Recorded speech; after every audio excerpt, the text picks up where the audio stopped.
Year 1 is my first full winter away. After learning the basics of snowboarding at an indoor snow dome in the UK, I moved to Bansko in Bulgaria with the goal of attaining my basic instructor qualification. The snow is not very good, but I love being able to ride every day and party every night. I have a great group of friends and I think I'm really good at snowboarding, which looking back isn't quite so true.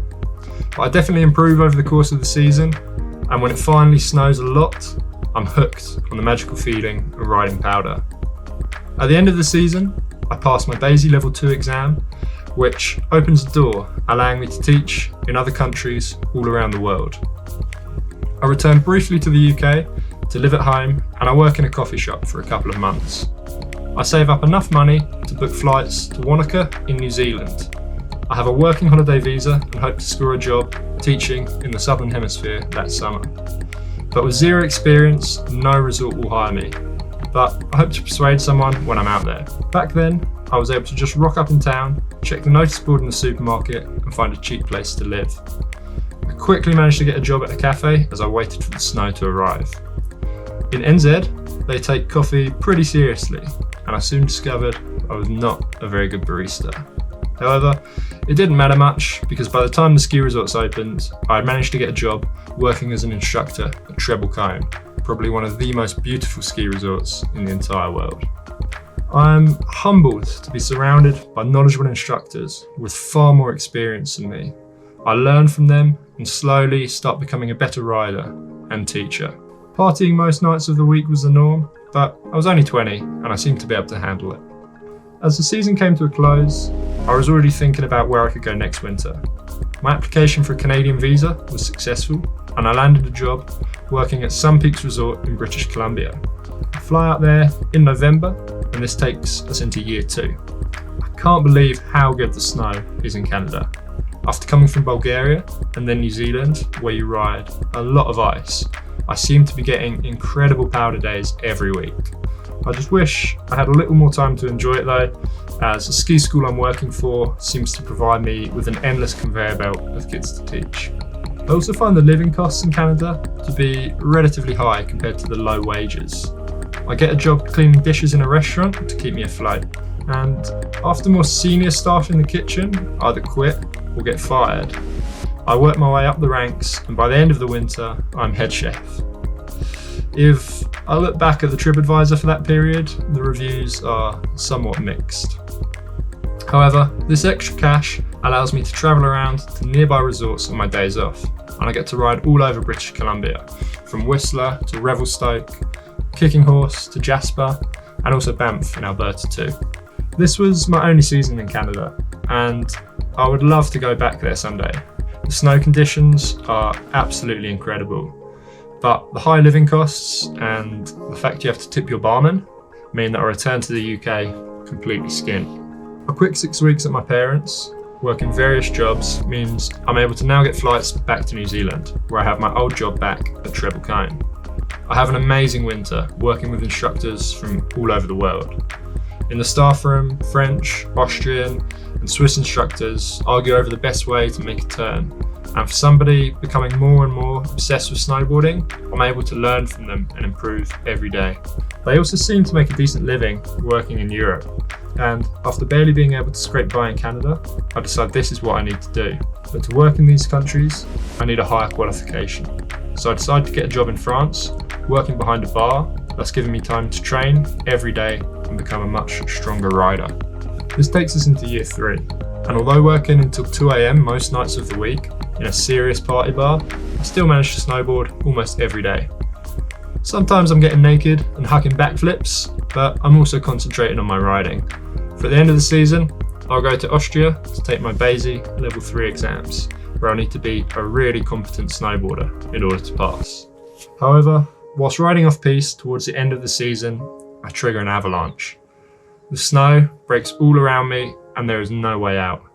I pull my ABS bag, which inflates 2 airbags beside me, keeping me afloat on the snow. I'm desperately trying to come to a halt because I know there is a large cliff below which I'm about to be swept over. I try to dig my edge into the snow below, but this does nothing. I then try to swing my arms backwards in the snow, but a large lump of ice rolls past and dislocates my shoulder. I can't stop myself, and as the avalanche grows in speed and intensity, I'm thrown over the edge of the cliff. Much of the snow is light and fluffy and billows out into a cloud as it shoots off the cliff. The cloud is so dense that as I drop through it, I'm plunged into complete darkness, falling around 150 feet. I crash at the bottom and I can feel the snow moving around me. I instantly am aware that my back is broken. And as I breathe in, the airborne snow condenses in my throat and forms a wet snowball. I put my fingers into my mouth to scoop it out, and I slowly come to a stop. And then I remember the most beautiful sight as I lay on my back looking up. As the snow cloud settled, I began to emerge from the total darkness. The sun glistened through the millions of tiny snowflakes still floating in the air.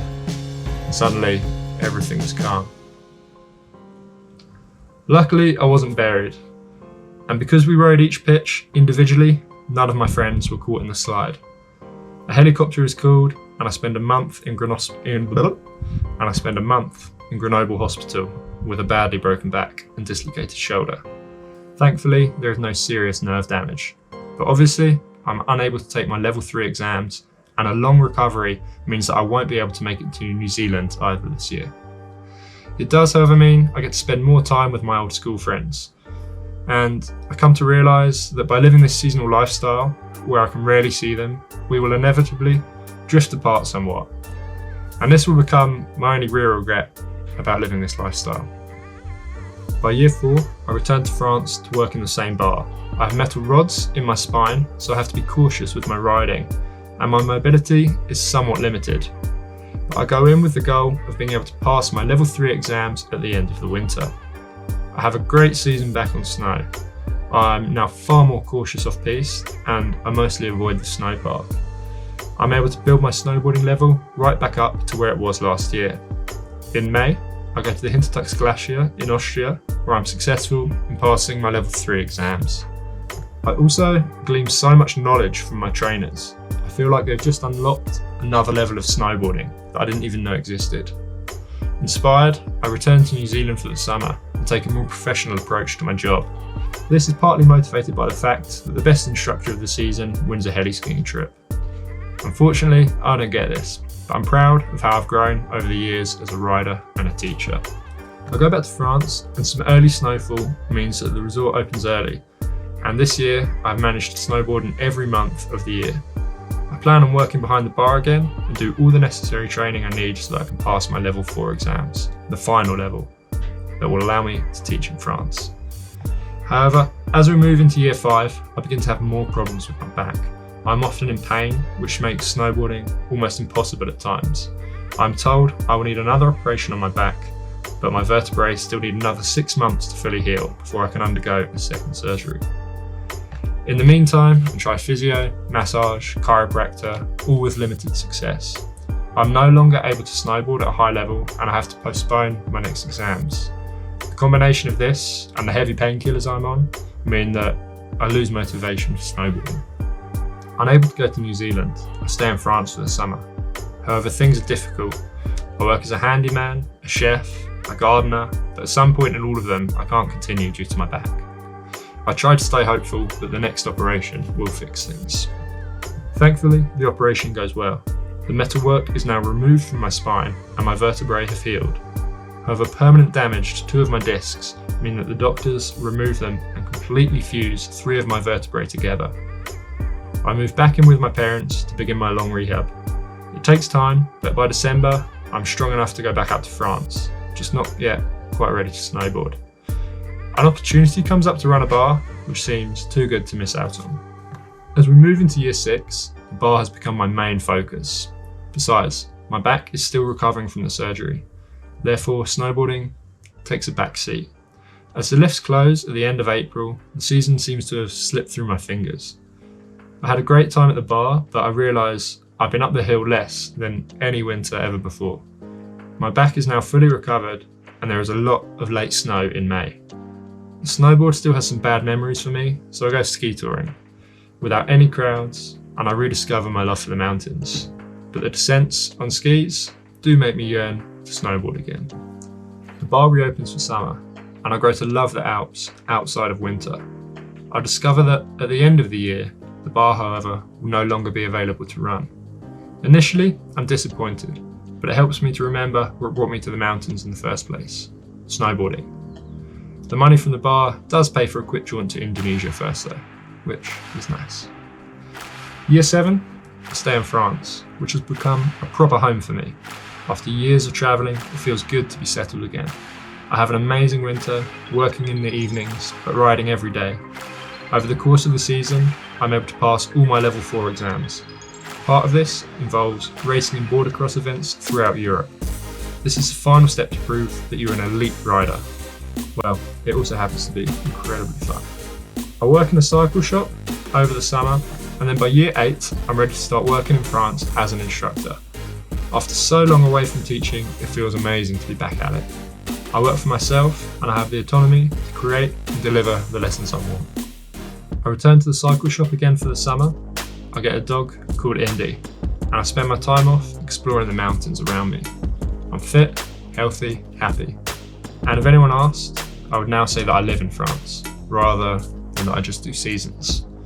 Brexit, however, has now made me feel less welcome than I once was.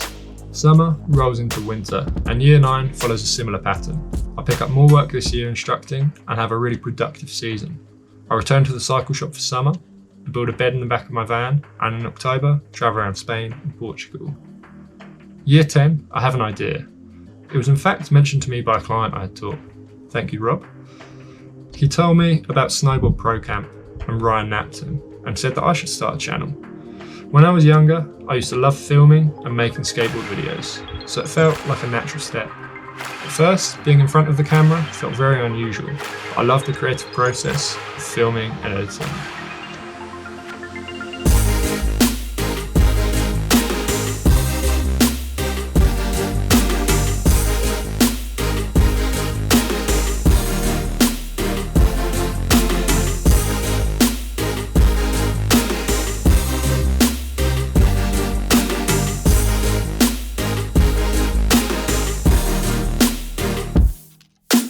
Just as I began to find my stride with the channel, COVID hits and the ski resort was shut down. Like for a lot of you, this summer hasn't been easy, and we are now in fact back in another national lockdown here in France. I'm sure there's worse balconies to be on, but for the time being, I'm confined to this flat. For year 11, I hope this crisis is able to subside, and we can all get back to doing what we love. I'm so excited for this winter, probably more so than any season ever before. Because through this channel, I want to try and give something back to snowboarding, to encourage other people to do it, and to help those of you who already do. It's given me an incredible journey so far, and I can't wait for what's next.